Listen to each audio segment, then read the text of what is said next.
ये चुनाव कोई मामूली चुनाव नहीं है। इस चुनाव में आप सब लोगों को फैसला लेना है।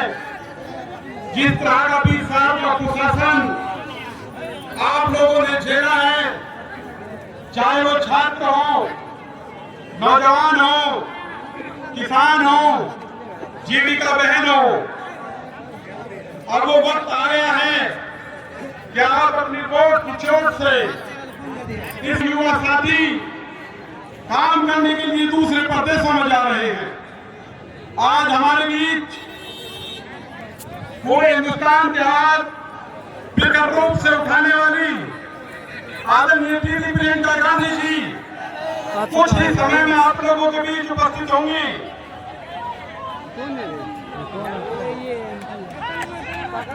आने वाली 11 तारीख को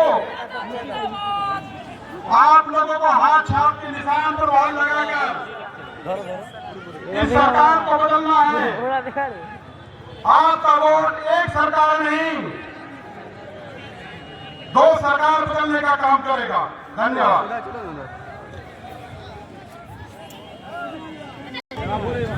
हम सबके बीच युवाओं की धड़कन एक ऐसा नेता जो हमारे बीच में राष्ट्रीय अध्यक्ष महिला कांग्रेस की आदरणीय अलका लांबा जी पधार चुकी हैं।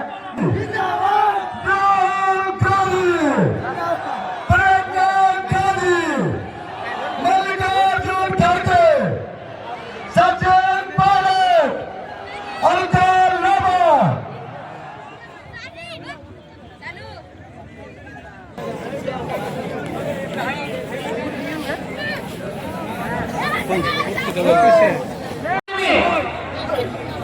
सैकड़ों किलोमीटर चलकर आए कि देखें यहाँ हो क्या रहा है, किसान प्रताड़ित क्यों है, नाराज क्यों है। और जब वो उन किसानों से मिले चंपारण में जाकर, तो उन्हीं किसानों से प्रेरित होकर महात्मा गांधी जी ने सत्याग्रह का आंदोलन शुरू किया। या सड़क पे या किसी इमारत पे मैं पूछती हूँ कि भाई कहाँ के हो, मुझे कहता है मैं बिहार का हूँ। तो आज भी अगर इस देश के निर्माण में किसी की भागीदारी है तो बिहार की जनता की है। दिल्ली में मुझे एक सरकारी घर दिया गया है, उसमें काम हो रहा है।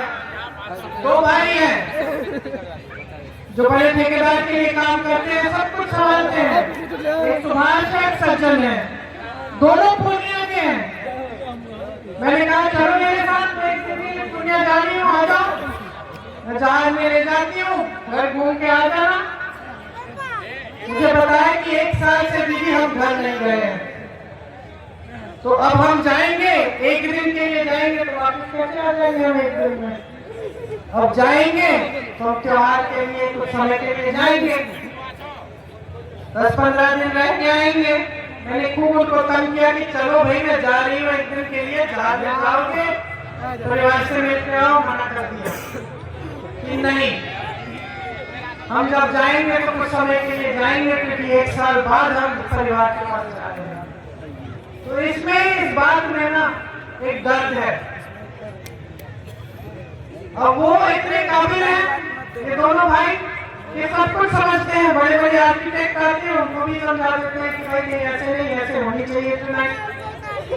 काबिलियत है, सब कुछ है, लेकिन दर्द देखो, 1 साल हो गया है परिवार से दूर है, 1 साल हो गया परिवार के पास जा नहीं पा रहे। ये आपका सबसे बड़ा दर्द आज बिहार में, बेरोजगारी और पलायन।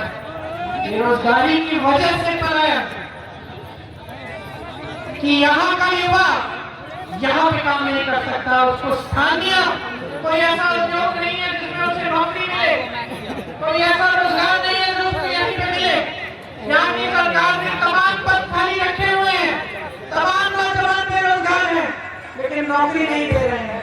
आज ये आपका सबसे, तो मैं उन परिवारों से मिलने जा रही थी, पुलिस मेरे पीछे थी। मैं 4 बजे सुबह गांव में थी, गांव में मैंने देखा 10-15 लड़के आ रहे हैं। तो मैंने कहा 4 बजे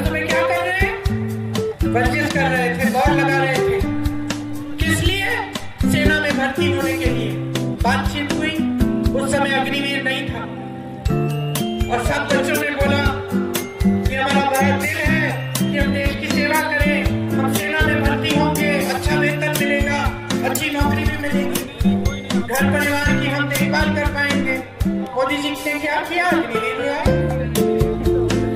नौजवानों के सपने चूर चूर हो रहे हैं पूरे देश भर में। बिहार में पेपर लीक हो रहा है। आप परीक्षा देने जाते हैं, आपका पेपर लीक होता है, फीस भरते हो, फॉर्म की फीस भरते हो, परीक्षा केंद्र में पहुंचने के लिए आप पैसे खर्चते हो, ट्यूशन के लिए आपके परिवार किसी न किसी तरह जुगाड़ करके पैसे इकट्ठे करते हैं ताकि ट्यूशन की फीस भरे। आप पेपर देते हो, रिजल्ट नहीं आता, पेपर लीक होता है, कोई कहीं पे पैसे खा रहा है उस पेपर को लीक करा के, और आपका भविष्य बर्बाद हो रहा है। और ये एक परीक्षा के साथ नहीं, बार बार नौजवान इंतजार करते रहता है कि कहीं नियुक्ति हो जाएगी, कहीं नौकरी नहीं लेता, सोचता है कि चलो 6 महीने में तो आ जाएगा रिजल्ट, नियुक्ति हो। पुलिस मेरे पीछे थी, मैं जा रही थी लखीमपुर खेरी, क्योंकि भाजपा के मंत्री के बेटे ने 6 किसानों के अपनी गाड़ी के नीचे कुचल दिया था।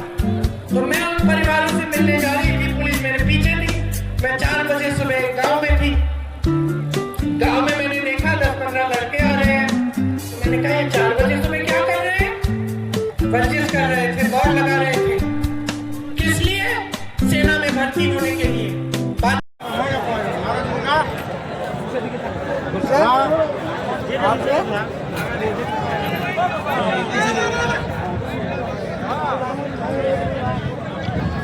हेलो, आवाज पीछे तक सही तरीके से आ रही है? Rahul Gandhi, Priyanka Gandhi, Congress party, Congress party, Congress party.